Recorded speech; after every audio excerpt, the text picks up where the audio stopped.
एक भाव जीवन में हम धारण करते हैं कि अपना मकान बनाएंगे, बच्चों के लिए संपत्ति जोड़ेंगे, गाड़ी घोड़ा जोड़ेंगे।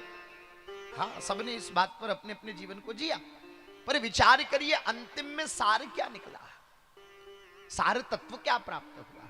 जैसे आए वैसे के वैसे ही चले गए महाराज। इसलिए तो कबीर को कहना पड़ा, चदरिया झीनी रे झीनी, ज्यों की त्यों धर दीनी चदरिया। वो कबीर ने जीवन दिया, वो तुलसी ने जीवन दिया, वो मीरा ने जीवन दिया, वो कबीर ने जीवन दिया, वो नानक ने जीवन दिया। जिसके जीवन में परमार्थ नहीं है, जिसके जीवन में पर सेवा नहीं है, परहित नहीं है, उसका जीवन जीवन नहीं है महाराज। हाँ, अपने बच्चों को 2 रोटी खाना सिखाओगे कि 2 रोटी तू खा लेना, 2 रोटी तेरी पत्नी को खिला देना, 2 रोटी बच्चों को खिला देना, तो ये तो पशुता हो गई महाराज। पशु पक्षी भी अपने बच्चों को आहार भोजन जिमाना सिखाते, तो फिर बात क्या। अपने बच्चों को परमार्थ सिखाइए, अपने बच्चों को धर्म सिखाइए, अपने जीवन में धर्म को धारण करिए, अपने जीवन में सत्यता को धारण। क्यों सुना कभी आपने स्वर्गीय मीराबाई, स्वर्गीय महाराणा प्रताप, स्वर्गीय वीर शिवाजी, क्यों क्यों ये भी तो शरीर छोड़ करके गए हैं, ये भी तो दुनिया छोड़ करके गए हैं, पर इन्होंने अपने जीवन को इस तरीके से जिया कि इनकी जीवनी ने, इनके जीवन और इनके चरित्र से जीवन को अमर कर दिया। आज भी मीरा अमर है, आज भी कबीर, नानक, सूर, रैदास, ये सब अमर हैं। क्यों? इन्होंने जीवन परमार्थ के लिए जिया। हमने किसके लिए जीवन जिया? अपने लिए जिया। तो हमें कौन याद करेगा? पूछो जरा आपसे, महाराज अपने पिता का नाम बता दोगे, पिता के पिता का नाम बता दोगे, पिता के पिता के पिता का नाम बता दोगे, और उसके पिता का नाम पूछे तो सबकी सिट्टी पिट्टी को ले। हम अपनी पूर्व की चौथी पीढ़ी के बारे में भी नहीं जानते हैं कि उनका क्या, क्यों नहीं जानते? क्योंकि उन्होंने कोई अस्तित्व ही नहीं छोड़ा धरती पर, केवल खाया और घर परिवार चलाया, बस। ये याद किसको किया जाता है? धरती किसका गुणगान करती है? ये संसार उसी का गुणगान करता है जिसने जीवन में परमार्थ और धर्म जीवन में धारण किया हो, जिसने अपने जीवन को परहित में लगाया हो, परोपकार करने के लिए। जरूरी नहीं कि आपको करोड़पति होना पड़ेगा। अरे परोपकार करने के लिए तो घर से जब निकलो ना, तो एक मुट्ठी आटे में शक्कर मिला करके निकलो, जहां चीटी का बिल नजर आ जावे उस पर बुरबुरा दीजिए महाराज। हाँ, आप अपने बच्चे को डॉक्टर बनाने में लगे हो, परमार्थ तो करिए। हाँ, जीव जंतुओं को जिमाइए, परोपकार करिए, परहित करिए, पर सेवा करिए, वृक्षारोपण करिए, प्रकृति का उपकार करिए, प्रकृति की सेवा करिए। यही तो जीवन का सार तत्व है। एक मनुष्य को मरने के बाद लगभग 4 से 5 पेड़ों की लकड़ियों की आवश्यकता पड़ती है, तब जाके उसका अंतिम संस्कार होता है। तो इस धरती को इतना तो देकर के जाइए कि कम से कम 5 पेड़ लगते हैं तो 6 पेड़ तो पृथ्वी पर लगाइए। इतना तो परोपकार करिए। वो जीव जंतु, वो कौवे जो काऊ काऊ करता, जो हमें सुहाता नहीं है, पर प्रकृति की कितनी बड़ी रक्षा करता है। ये बर्ड, पीपल, ये दिखाई देते हैं ना, जितने भी वृक्ष हैं, ये सब उन कौवों की तो देन है। इसलिए तो श्राद्ध पक्ष में आप कौवों को जिमाते हो। कौवों को जिमाने का तात्पर्य क्या?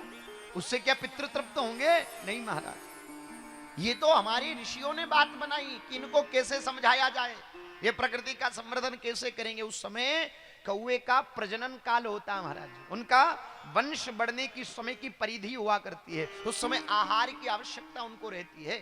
तो महाराज, और कौवे ही किसी भी प्रकार के बड़ के, पीपल के पीपे, बट वृक्ष के पीपे जो होते हैं ना, उनको खा करके उसके बीज को पचा करके वो महाराज अपनी पीठ के द्वारा जब इस धरती को प्रदान करते हैं, तो उससे बीज से पौधा अंकुरित होता है। आपने देखा होगा बड़ का, पीपल का, आपको अक्सर दीवालों के ऊपर नजर आएंगे, आपको अक्सर नालियों के किनारे नजर आएंगे। आप बोओगे तो नहीं उगेगा, पर अक्सर आपको दिखेंगे। ऐसे कहां से? बोले उन्हीं के द्वारा उत्पन्न किए जाते हैं, जो प्रकृति का कितना बड़ा संवर्धन करते हैं।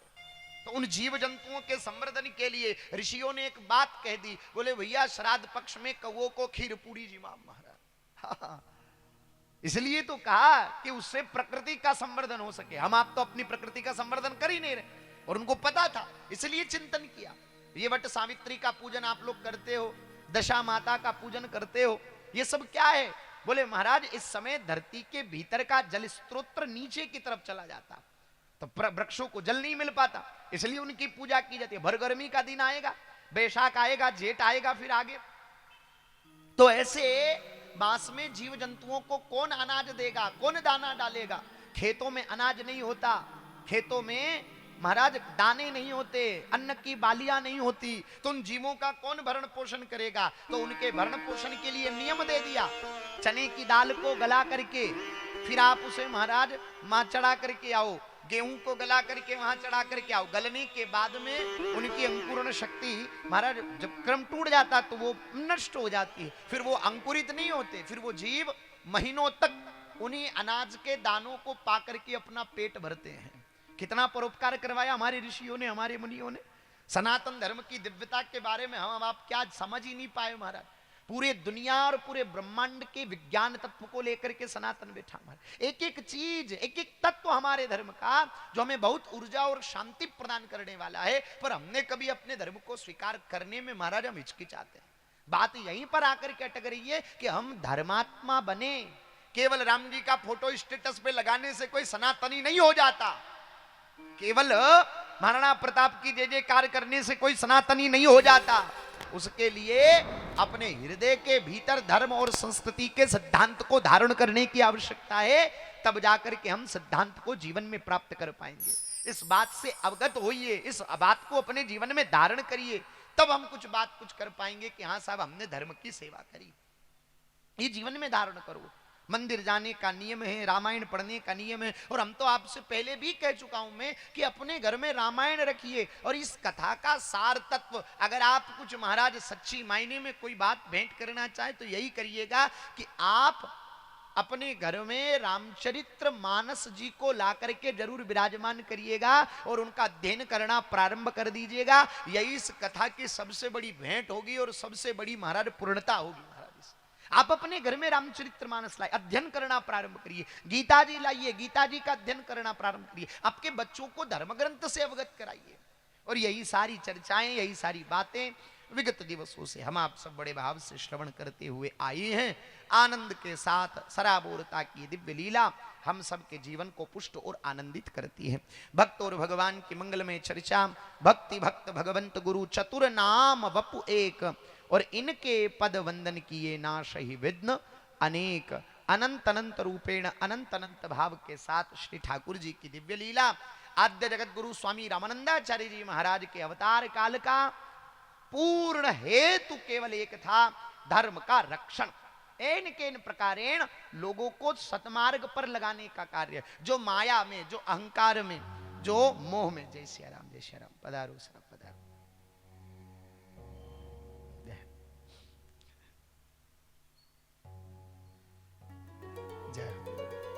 हाँ, रायपुर से आया।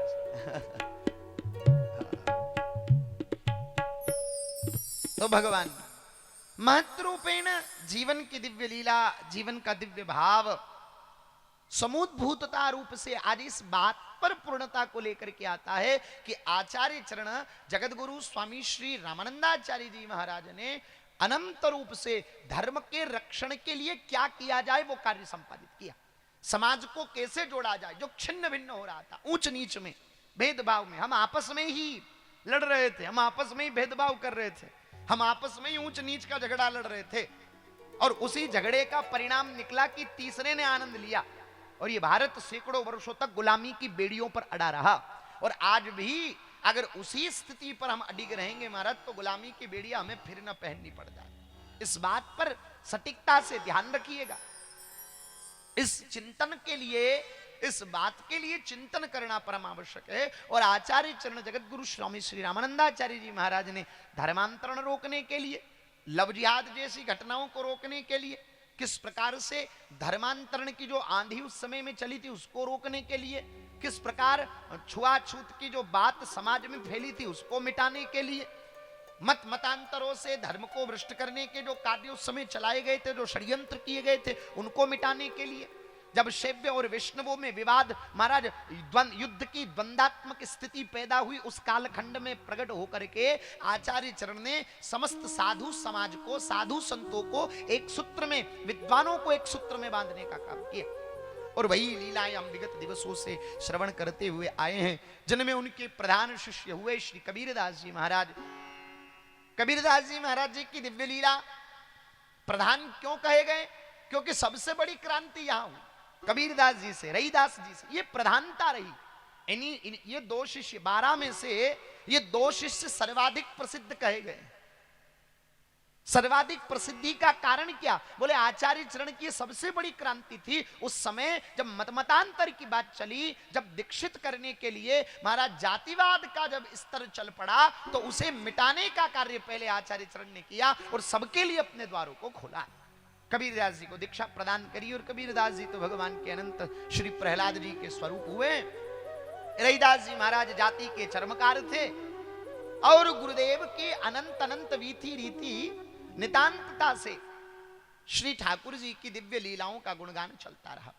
रहीदास जी महाराज नित्य चमड़ा भिगो करके 2 जूतियां बनाते थे, 2 जोड़, एक तो बेचते थे और एक परोपकार की दृष्टि से दान करते थे, परहित में भेंट करते थे। ये उनका क्रम था। और वस्तुतः भक्ति के लिए, पूजा पाठ के लिए किसी को अपना धर्म छोड़ने की आवश्यकता नहीं, जाति छोड़ने की आवश्यकता नहीं, अपना कर्म छोड़ने की आवश्यकता नहीं। गृहस्थ के कार्य करके भी भक्त बना जा सकता है, अपने काम को करते करते भी व्यक्ति भक्त बन सकता है। आप कर्म क्या कर रहे हैं, उस कर्म के साथ साथ आपका चिंतन भगवान के भजन पर होना चाहिए। आप दुकान पर बैठे बैठे भी भगवान के भक्त बन सकते हैं, ये श्री रहीदास जी महाराज सिखा रहे हैं। आप घर का काम करते करते भी भगवान के भक्त बन सकते हैं, ये रहीदास जी सिखा रहे हैं महाराज। यही तो सिद्धांत की बात है। एक दिन की ऐसी बात हुई, तो संत उधर से आए, महापुरुष जन आए और अभूतपूर्व रूपेण ब्राह्मण देवता निकल रहे थे काशी के। रहीदास जी महाराज विराजमान थे। जीवन का चमत्कार देखो, गुरु कृपा देखो। रहीदास जी महाराज विराजे हैं और जैसे ही बैठे तो आए, जूता फट गया था, उसको सही करवाया। ब्राह्मण देवता कुछ देने लगे तो रहीदास जी ने मना कर दिया, अब संतों की सेवा है कहाँ, और सेवा उन्होंने कर दी। कहाँ जा रहे हो, पूछा। आप कहाँ प्रस्थान कर रहे हो? काशी से। बोले हम गंगा जी में स्नान करने के लिए जा रहे। अच्छा अच्छा, गंगा जी में स्नान करने के लिए जा रहे, तो एक काम करो, हमारी भी कुछ भेंट है जो गंगा जी में भेंट कर देना।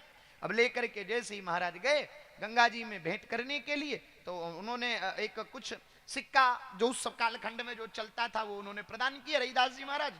लेकर के विप्र देवता चले, गंगा जी में डुबकी लगाई, सबके नाम के संकल्प हुए। अंत में याद आया, अरे रहीदास ने भी कुछ दिया था धेला, वो भी गंगा जी को दे देवे। और जैसे ही कहा, अरे मैया रहीदास ने कहा था कि मेरा नाम लेकर के दे देना, तो रहीदास ने ये भेंट दी है। उसी समय गंगा में भंवर उत्पन्न हुआ और भंवर उत्पन्न होते एक दिव्य हाथ प्रकट होकर के उस सिक्के को स्वीकार करके भीतर प्रविष्ट हो जाता, और पुनः एक हाथ और निकल करके आता है जो स्वर्ण के मणियों से मंडित एक दिव्य कंगन श्री ब्राह्मण देवता के हाथ में दिया, और आवाज आई कि ये रहीदास को दे दे। अब जैसे रहीदास जी को देने की बात जब आई तो मन में भाव आया विप्र देवताओं के, वो तो साधु है, वो तो सन्यासी है, उसको क्या काम का। एक काम करें भाई, ये मणि कंगन है, इसे तो हम अपने पास रख लेते, उसको क्या पता कि कुछ दिया है। रख लिया अपने पास, चले और पत्नी को दिया तो पत्नी भी बड़ी राजी। पत्नी राज दरबार में काम करती थी, सेवा करती थी, रानी के राज दरबार में उनकी सहचरी थी। तो रानी ने पूछा, ब्राह्मण देवता ने कहा कि राजा को देंगे तो राजा अत्यंत प्रसन्न होंगे, तो अपनी पत्नी से लेकर के उन्होंने राजा को भेंट किया और राजा बड़े प्रसन्न हुए और जाकर के उन्होंने अपनी पत्नी को भेंट किया। अब पत्नी ने जब उस कंगन को लिया तो पत्नी कहने लगी, वो लगता है तुम राजा तो बन गए पर अक्कल तुम में अभी भी नहीं आई। बोले क्या बात हुई? अरे एक कंगन स्त्री कभी अपने हाथ में नहीं पहनती, दोनों हाथों में कंगन पहनती, अब एक कंगन और ला करके। और महाराज विप्र देवता को बुलाया गया, बोले जहां से तुम एक कंगन लाए थे वो कंगन एक और लेकर के आओ। महाराज अब फजीते पड़ गए, फूट जितनी भी दुकानें थी ना सब दुकानों में घूम गए, पर कहीं उनको कंगन प्राप्त नहीं हुआ। ऐसी घड़त का कोई कंगन बना ही नहीं सके। अब राजा ने कहा, भैया तुम कह तो कंगन लेके आओ कि हम तुमको सूली पर चढ़ाएंगे, हमारी रानी तो नाराज होगी। एक कंगन लेकर के अब उसको मनाना बड़ी मुश्किल की बात, तो क्या करें? सच सच बताओ कहां से चुरा के लाए थे? ब्राह्मण देवता बोले चुरा के नहीं लाए, ये तो हमें दिया। बोले किसने दिया? बोले गंगा ने दिया। किसके कहने पर दिया? बोले रहीदास को देने के लिए कहा था पर हमने उनको नहीं दिया, जाओ लेकर के आओ, रहीदास से मांग करके लाओ। गए रहीदास जी के पास, रहीदास जी बोले हाँ। बोले एक धेला और तो हम गंगा जी स्नान करने जा रहे हैं, आपके नाम की भेंट वहां चढ़ाई। बोले बात क्या हुई? अरे महात्मन बात ऐसी है, कि वो आप गए थे, आपके नाम का कंगन दिया पर हमने आपको दिया नहीं, अपराध बन गया, राजा को दिया तो राजा हमें सूली पर चढ़ाने की बात करता है, दंड देने की बात करता है, अगर कंगन नहीं मिलेगा तो हमें सूली पर चढ़ा दिया जाएगा। कबीरदास जी कहते बोले चिंता क्यों करते हो, मन चंगा तो कठौती में गंगा। जिस कठौते में रहीदास जी महाराज चमड़ा गलाया करते थे, उसी कठौते में सिक्के को डाला, हाथ भीतर से प्रकट हुआ, दूसरा कंगन प्रदान कर दिया। इसलिए ये बात रहीदास जी महाराज ने लिखी महाराज कि मन चंगा तो कठौते में मन की प्रसन्नता की बात कही है। और आज वो कंगन ले जाकर के राज दरबार में दिया। उस समय चित्तौड़ के राज दरबार वहां पहुंचे हुए थे, गढ़ चित्तौड़ से। और जब इस प्रकार के चमत्कार को जब देखा तो उनके हृदय में भाव आया कि हम भी ऐसे दिव्य संत के दर्शन करें, और प्रार्थना निवेदन किया कि आप मेवाड़ की धरती पर पधारिए और मेवाड़ की धरती को अपने चरण कमल से आप पवित्र करिए। उसी कालखंड में श्री रहीदास जी महाराज इस मेवाड़ की भूमि गढ़ चित्तौड़ की ओर अग्रसर हुए। और जब संतों के सत्संग की जब बारी आई, मां मीरा गिरधर गोपाल के सन्मुख बैठ करके नितांत रूप से भगवान के गुणों को गाती है, और गा गा कर गिरधर गोपाल को रिझाती है कि हे सांवरिया, हे श्याम सुंदर, हे गिरधारी, हे मनमोहन, अब तो दर्शन दो महाराज, अब तो आप अपना दीदार कराइए, अब तो आप अपनी कृपा प्रदान करिए। उसी समय मां मीरा खूब एक तारा लेकर के भगवान श्री गिरधर गोपाल को रिझा रही है महाराज।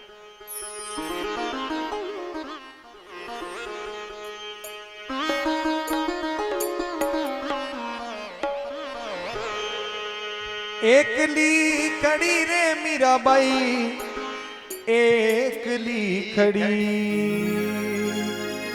हे मोहन आवो तो सरी रे गिरधर आवो तो सरी, माधव रे मंदिर में मीराबाई एकली खड़ी, हे मोहन आवो तो सरी रे गिरधर आवो तो सरी, माधव राम मंदिर में मीराबाई एकली खड़ी।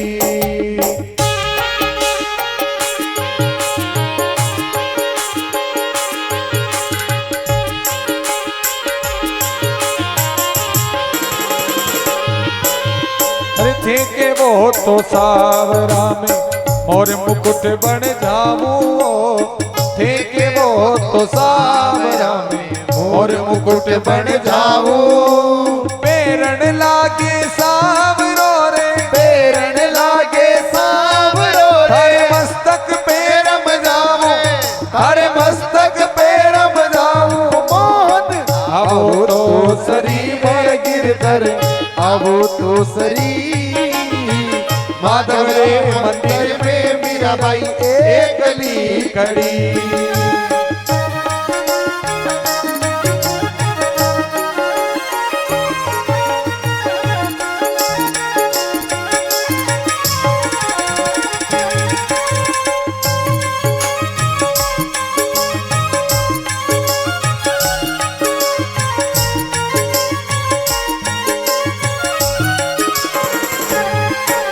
अरे थे के वो तो सावरा में काजलियो बन जाऊं, थे के वो तो सावरा में काजलियो बन जाऊं, अरे नैन लगावे सावरो रे, नैन लगावे सावरो रे, नैना लगावे सावरो रे, नैना लगावे सावरो रे, अरे अखियां में रम जाऊं, ओ थकी अखियां में रम जाऊं, मोगन आवो तो सरी रे गिरधर आवो तो सरी, माधव मंदिर में मीराबाई एकली खड़ी।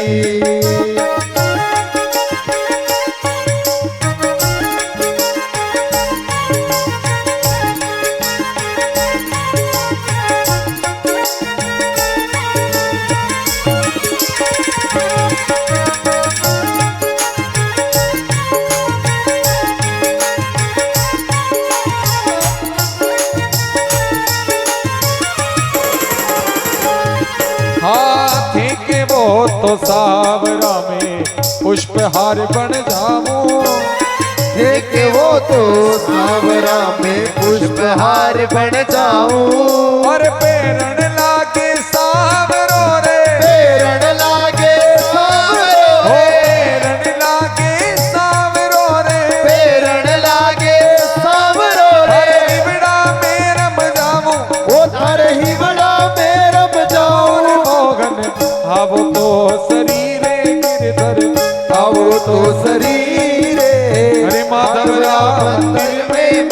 मीराबाई एकली खड़ी।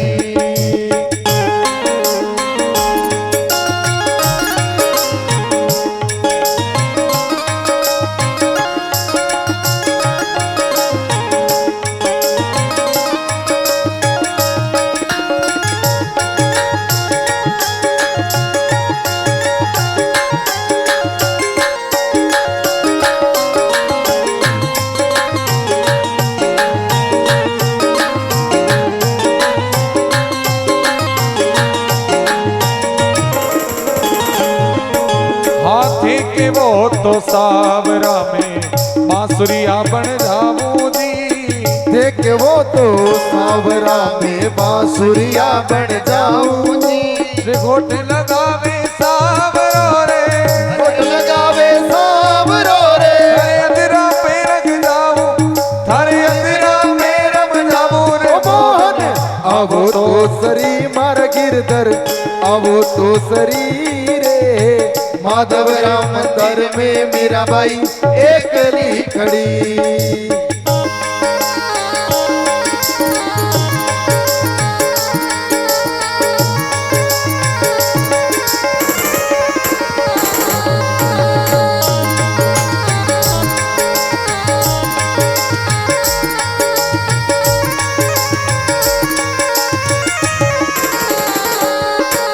अरे थे के वो तो सावरा में पग पायल बन जाऊं।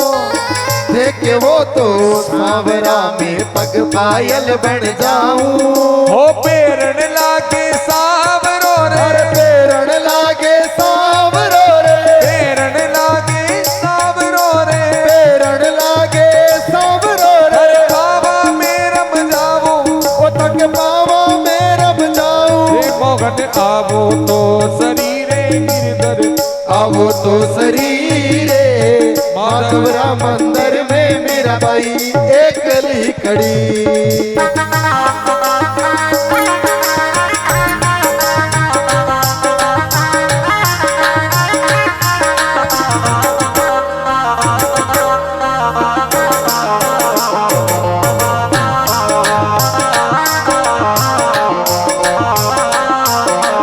देखे वो तो सावरा में जल जमुना बन जाऊं। देख वो तो सावरा में जल जमुना बन जाऊं। अरे नावन लागे सावरो रे, अरे नावण लागे सावरो रे। अरे अंग अंग रम जाऊं, ओ तक अंग अंग रम जाऊं। ओ मोहन आवो तो शरीरे गिरधर, आवो तो शरीरे। माधव राम मंदिर में मीराबाई एकली खड़ी। हे मोहन आवो तो शरीरे गिरधर, आवो तो शरीर। माधव रे मंदिर में मीराबाई एकली खड़ी। अरे माधव रे मंदिर में मीराबाई एकली खड़ी। ओ माधव रे मंदिर में मीराबाई एकली खड़ी। हे माधव रे मंदिर में मीराबाई एकली खड़ी।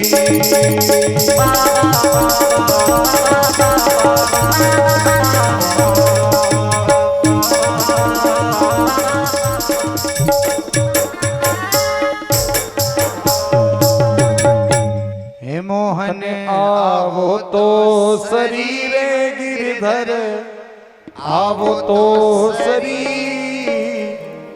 माधव रे मंदिर में मीराबाई एकली खड़ी।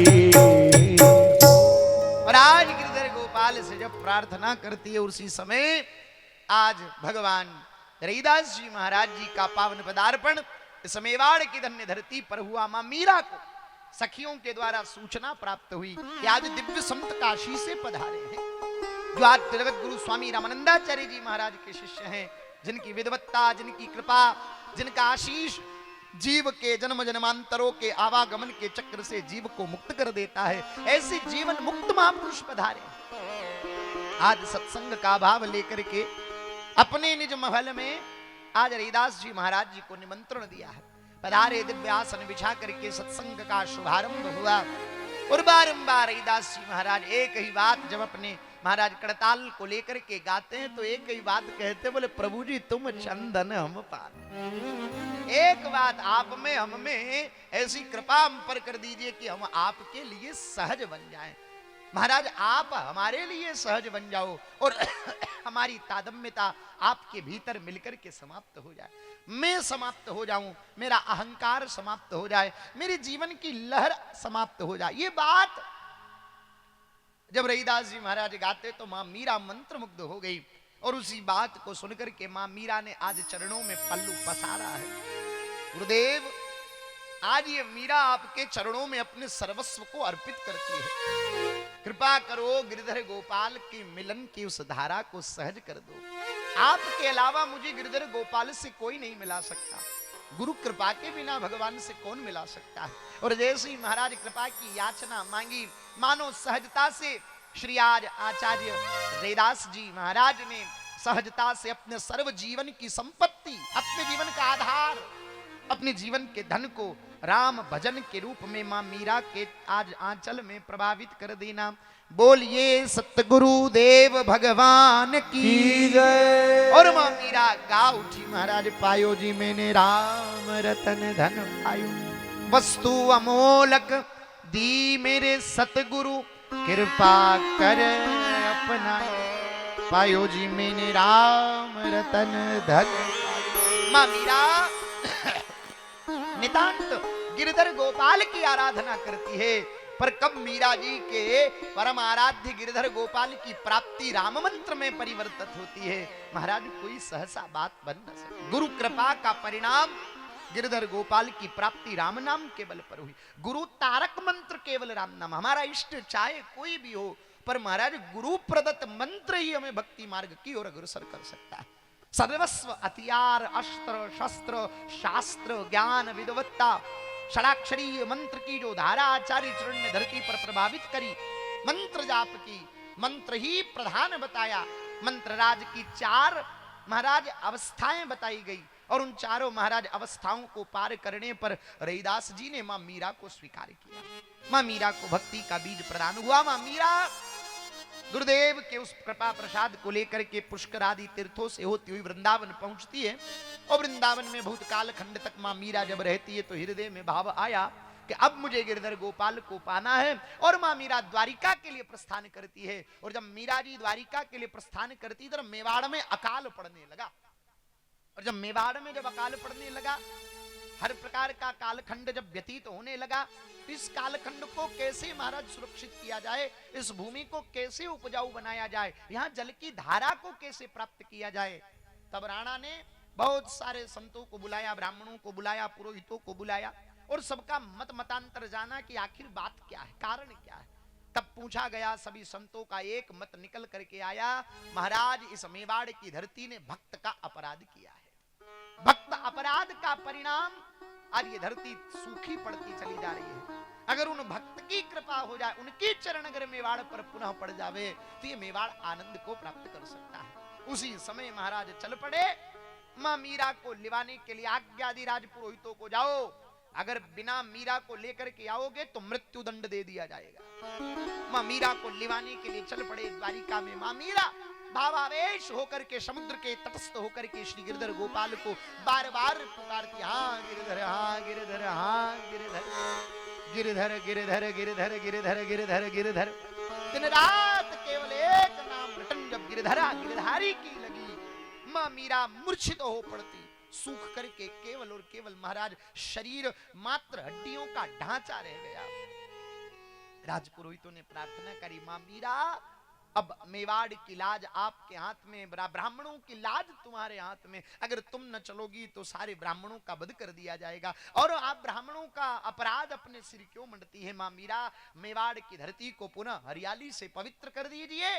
जब ये बात मां मीरा के सन्मुख प्रस्तुत की गई, मां मीरा प्रार्थना करती, बोले गिरधर गोपाल और क्या समस्या ला करके, मैं तो तुम्हें पाने के लिए यहाँ आई, जगत को छाड़, जंजाल को छाड़, माया को छाड़, और तुम पुनः मुझे माया में फंसाते हैं। गिरधर गोपाल, अब मैं आपके सिवा नहीं रह सकती, अब आपके बिना मेरा कोई नहीं है, आपके सिवा मेरा कोई नहीं है, अब आप ही मेरे सार तत्व हैं। जब प्रार्थना करने के लिए मां मीरा ने हाथ जोड़े किए और कहे मैं एक बार मेरे गिरधर गोपाल से पूछ कर आ जाऊं। और आज जैसे ही मां मीरा निज कक्ष में प्रवेश करती है, द्वारिकाधीश निज मंदिर में प्रवेश करके मंदिर के पट को बंद करके टकटकी लगाकर श्री द्वारिकाधीश को देखने लगी है। और आज दोनों भुजाओं को फैलाकर मां मीरा एक प्रार्थना करती है, प्रभु अब तो इस दासी को स्वीकार करो। जन्म जन्म से ये मीरा भटक रही है, जन्म जन्म से ये मीरा बावरी है रही है, जन्म जन्म से मीरा तरस रही है, जन्म जन्म से प्यासी इस महाराज विरह की वेदना को मिटाइए और अपना प्रेम अपने आनंद को प्रदान कर दीजिए। मां मीरा की करुण क्रंदनता जब पहुंची कि अब मैं संसार में नहीं लौट कर जाऊंगी, और उसी समय द्वारिका के पूरे क्षेत्र में काले काले मेघ बादलों ने आक्रमण कर दिया हो। आज बिजलियां चमकारा करती हुई चमक रही है, मूसलाधार वर्षा होना प्रारंभ होती है। आज समुद्र की लहरें मानो महाराज द्वारिकाधीश के मंदिर के शिखरों के समान उच्च स्वर में उठते हुए एक विशालकाय गर्जना को करते हुए ब्रह्मांड को आह्लादित करते हुए रत्नाभूषणों को अपने गर्भ से निकाल करके समुद्र तलहटी पर डालता हो। मणि माणिक्यों के मालाओं को मानो समुद्र निकाल निकाल करके तलहटी पर डालता हो। और आज उसी समय मां मीरा के नेत्र से झरझर अश्रुओं का पात होने लगा। आज धरती मानो कंपकपात होने लगी। सारे भक्त तटस्थ होकर के मां मीरा की प्रतीक्षा कर रहे हैं और मां मीरा गिरधर गोपाल को पुकार रही है। उसी समय द्वारिकाधीश अपने श्री विग्रह के दो भागों में विभाजित करते हैं और मां मीरा को अपने भीतर समाहित कर लेते हैं। बोलिए द्वारिकाधीश की जय। आज द्वार पर खड़े पुजारी ने घोषणा करी, अरे मीरा जा रही है। द्वारिकाधीश के भीतर दौड़ पड़े राजपुरोहित, पर पकड़ में केवल और केवल मीरा की साड़ी का छोर। मीरा तो द्वारिकाधीश में समा गई। महाराज दिव्य वेदना, दिव्य तत्व को जन्म जन्मांतर की साधना को गुरु कृपा के बल पर मीरा पा गई, गिरधर गोपाल में विलीन हो गई। कभी द्वारिकाधीश जाओ तो वहां ठाकुर जी अकेले नजर आएंगे, पर वो अकेले दर्शन करोगे तो अधूरे हैं। महाराज ध्यान रखिएगा, द्वारिकाधीश के संग आपको हर मंदिर में कहीं राधा है, कहीं रुक्मणी है, पर आप द्वारिकापुरी जब जाओ ना तो द्वारिकाधीश के वाम भाग में रुक्मणी को भाग नहीं दिया, राधिका जी को भाग नहीं दिया। मानो गिरधर गोपाल श्री द्वारिकाधीश ने अपने हृदय में मां मीरा को समाहित किया तो ठाकुर जी मीरा के संग विराजमान है, मां मीरा को संग लिए विराजमान है। वो मां मीरा आद्य जगत गुरु स्वामी श्री रामानंदाचार्य जी महाराज की पुत्र चेली के रूप में, पुत्र शिष्या के रूप में परिणीत हुई और इस मेवाड़ की धरती के नाम को अमर कर दिया। जब भी कहीं जावे पूछे कहां से, बोले मेवाड़ से, मां मीरा जी की भूमि से आए हो। महाराज मां मीरा ने इस परम सुख और आनंद हम सबको प्रदान किया। मां मीरा की भक्ति हमारे भीतर भी जागृत हो, ऐसी कृपा मां मीरा हम पर करे अनंत अनंत रूप से। इस प्रकार 6 शिष्यों की चर्चाओं को हमने कल श्रवण किया था। सप्तम शिष्य के रूप में महाराज अवंतिकापुरी में अवंतिकापुरी के निकट ही श्री पंडित त्रिपुरारी भट्ट वहां निवास करते थे, किरीटपुर नाम के ग्राम में, और उनकी पत्नी का नाम है जाम्बवंती गोदावरी। और बड़े ही अच्छे भजनानंदी ब्राह्मण थे, त्रिकालज्ञ थे, वेदज्ञ थे, नित्य याज्ञिक कर्म करते थे, अग्निहोत्री थे, नित्य भगवान का संकीर्तन किया करते। पर चतुर्थ अवस्था आ गई इनके यहाँ पे। अच्छा, महापुरुषों का जन्म तो काम वासना से नहीं होता है, वो तो भगवत कृपा के बल पर होता है। जिन भी महापुरुषों के जन्म की लीला आप सुनोगे वो आपको महाराज अवस्था निकलने के पश्चात चौथी अवस्था के कालखंड में महापुरुषों के अवतार की बात आती है महाराज। तो आज चौथी अवस्था उनकी हुई है, कोई संतान नहीं है, प्रार्थना बहुत करने पर ठाकुर जी आज महाराज नित्य भगवान भूत भावन महादेव आशुतोष ओगरदानी शिवपरा के तटस्थ विद्यमान ब्रह्मांड का एकमात्र शिवलिंग दक्षिण मुखी, प्रत्येक शिवलिंग की महाराज जलेरी उत्तर दिशा की ओर अग्रसर होती है, पर एकमात्र ब्रह्मांड का एकमात्र ज्योतिर्लिंग है जिनकी जलहरी उत्तर दिशा नहीं दक्षिण दिशा की ओर है। इसलिए दक्षिण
जय राम। श्री राम जय राम जय जय राम। श्री राम जय राम जय जय राम। ओ श्री राम जय राम जय जय राम। श्री राम जय राम जय जय राम। बोलिए सियावर रामचंद्र भगवान की। तो आज अवंतिकापुरी बाबा भूत भावन की नित्य सेवा करते हैं। बाबा भूत भावन से अंत में एक ही प्रार्थना होती है कि बाबा वंश का संचालन करने के लिए कोई संतति आपकी कृपा से प्राप्त हो जाए।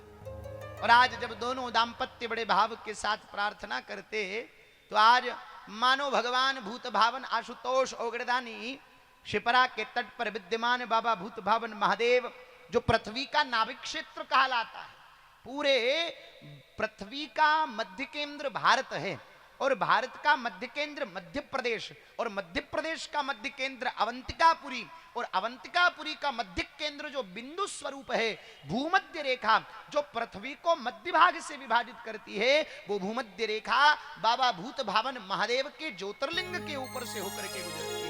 ऐसे मध्यस्थ श्री बाबा भूत भावन जिनकी आराधना बड़े भाव और आनंद से करते हैं। आइए हम आप सब भी बाबा भूत भावन महादेव महाकाल के चरणों में अपने भावों को अर्पित करें। और किस प्रकार महाराज प्रार्थना कर रहे हैं महाराज।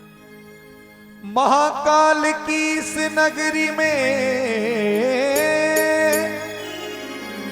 पाऊं जन्म दोबारा,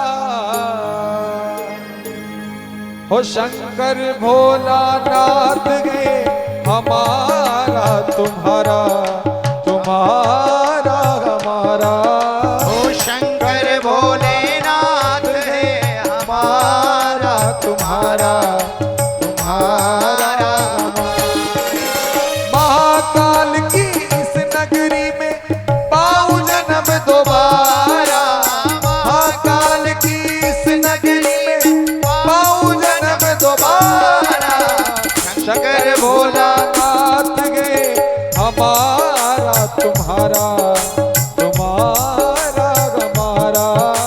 शंकर भोलानाथ है हमारा तुम्हारा तुम्हारा हमारा।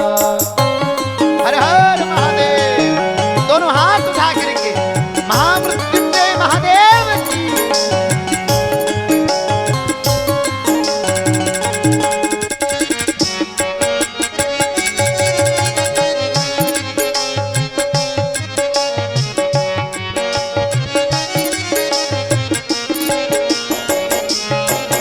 हरिओम हरिओम।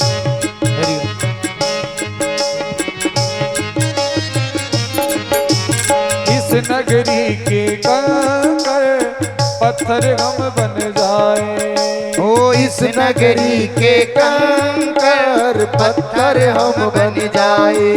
और भक्त हमारे ऊपर चढ़कर मंदिर जाए, भक्त हमारे ऊपर चढ़कर मंदिर जाए। भक्त जनों के पाव पड़े तो हो उतार हमारा, भक्त जनों के पाँव पड़े तो हो उतार हमारा। ओ शंकर भोलानाथ है हमारा तुम्हारा हमारा तुम्हारा। शंकर भोलेनाथ है हमारा तुम्हारा हमारा तुम्हारा।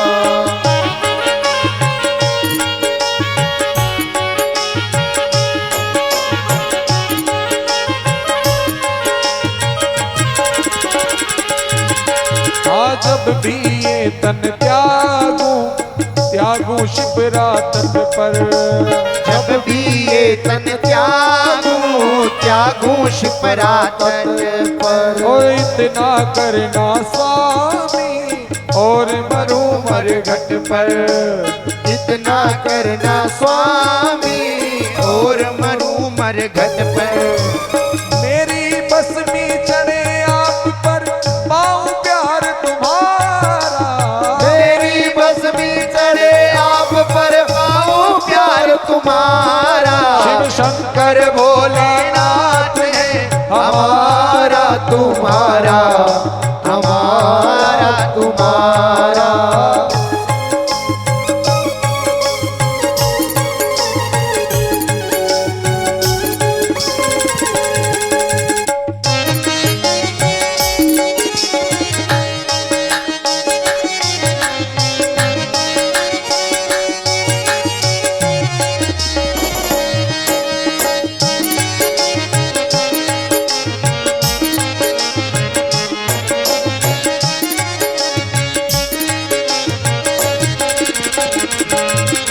हो जय भोला भंडारी, जय गोरा त्रिपुरारी। जय भोला भंडारी, जय गोला त्रिपुरारी। हाँ रखियो लाज हमारी, सब जग के हितकारी। रखियो लाज हमारी, सब जग के हितकारी। मन की इच्छा पूर्ण हो जावे मारा न्यारा। मन की इच्छा पूरी हो जावे वारा न्यारा। हे शंकर भोलानाथ गए हमारा तुम्हारा, तुम्हारा हमारा। शंकर भोलानाथ है हमारा तुम्हारा, हमारा तुम्हारा। ओम नमः शिवाय शिवाय ओम नमः शिवाय शिवाय ओम नमः शिवाय शिवाय, ओम नमः शिवाय। हाँ ओम नमः शिवाय नमो, ओम नमः शिवाय। ओम नमः शिवाय नमो, ओम नमः शिवाय।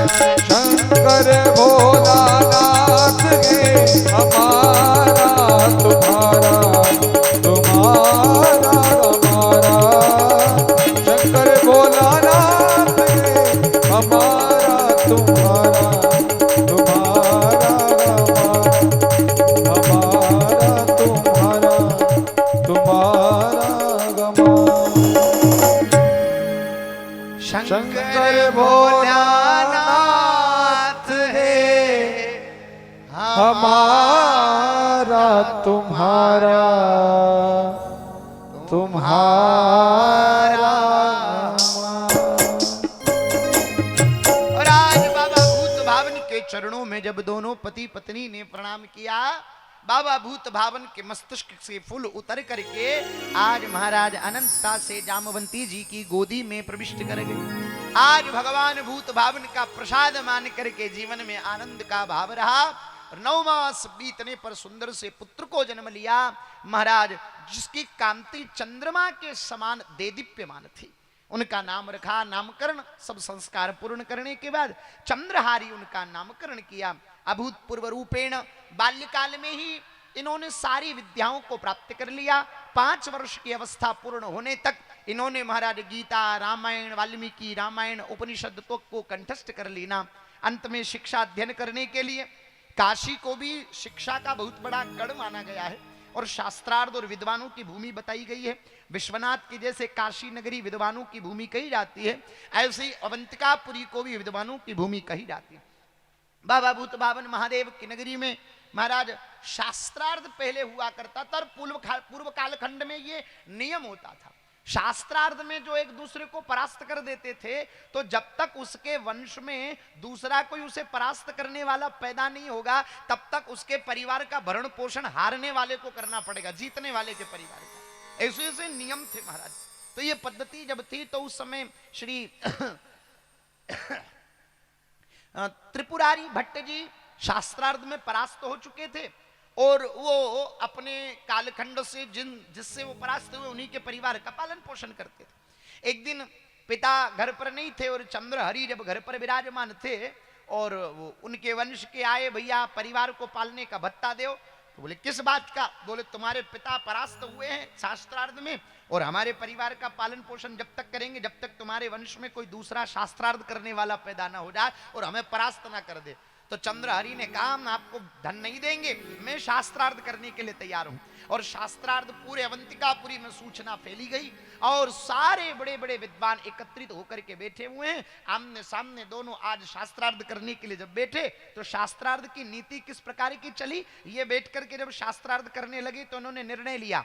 पहला कि सबसे पहली बात कि जीतने वाले का जो नियम था उसे पहले परिवर्तन करना पड़ेगा। बोले क्या करना पड़ेगा? बोले ये रहेगा कि जो परिवार का पालन पोषण करने की जो बात तक थी उस बात को समाप्त कर दिया जाए। जीतने वाले को मान सम्मान मिले और उसे ज्ञानी का महाराज जो भी उसे पुरस्कार होना चाहिए वो उसे प्राप्त हो, पर जीवन पर्यंत उसके परिवार का पालन पोषण करने की जो बात है उसे समाप्त कर दी जाए। निर्णय सबको स्वीकार हुआ और अंत में निर्णय ये निकला महाराज, और इस निर्णय पर ये पार निकला और विजय में उन्होंने चंद्रहरि ने विजयश्री प्राप्त करी और सामने वाले पक्ष को परास्त कर दिया। तब से ये अवंतिकापुरी की इस घटना का खंडन कर दिया। थोड़ी आवाज बढ़ा दो, थोड़ी आवाज। हरिओम श्री राम।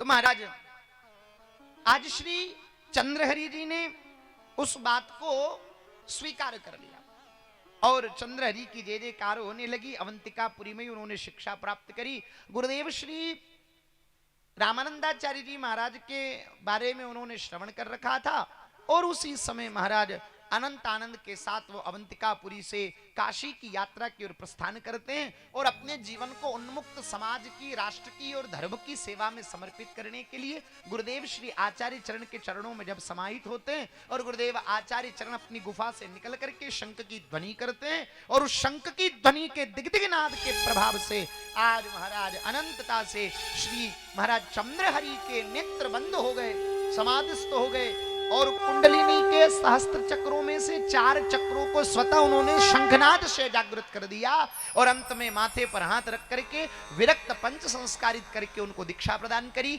षडाक्षरी मंत्र प्रदान किया और आचार्य चरण के 7वें शिष्य हुए श्री सुखानंद जी महाराज। बोलिए आचार्य श्री सुखानंद जी महाराज की। सुखानंद जी महाराज का महाराज उनको स्वीकार किया गया और पंच संस्कार करने के बाद सारी विद्याओं को सुरति योग के 4 पड़ावों को प्रदान करके अनंतानंद जी को आज्ञा दी कि इनको सभी विद्याएं प्रदान की जावे। उसके बाद उनको आज्ञा दी कि तुम दक्षिण भारत में जाओ और दक्षिण भारत की ओर चले जहां पर महाराज किस प्रकार हिंदुओं के ऊपर अतिक्रमण किया जा रहा था, किस प्रकार मुगल आक्रांताओं ने महाराज हिंदुओं की पुत्रवधुओं को बलात्पूर्वक हरण करने का कार्य किया था।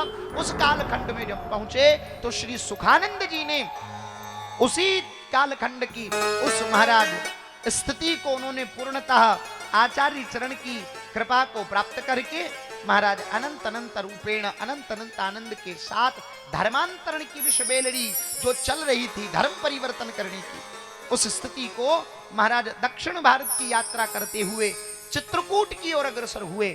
चित्रकूट में उन्होंने निवास प्रदान किया। उत्तर प्रदेश के चित्रकूट के जंगलों के काल उस स्थिति में आदिवासी क्षेत्र के बहुलक इलाकों में धर्मांतरण चल रहा था उस कालखंड में भी, और उस धर्मांतरण की स्थिति को रोकने के लिए आचार्य चरण महाराज एक ही बात कहते हैं कि भक्ति का अधिकार सबको है और श्री सुखानंद जी ने सभी को मुक्त हाथों को बांटा, राम नाम के जाप को बांटा और आचार्य चरण का सूत्र प्रसारित किया, जात पात पूछे नहीं कोई और हरि को भजे सो हरि को कोई। सभी को दीक्षित किया और कितने ही उनके शिष्य हुए और चित्रकूट ही उनकी प्रधान यात्रा स्थली रही और वहां पर रह करके उन्होंने भक्ति का प्रचार किया। आगे महाराज अनंत अनंत रूप से अनंत दिव्यता के साथ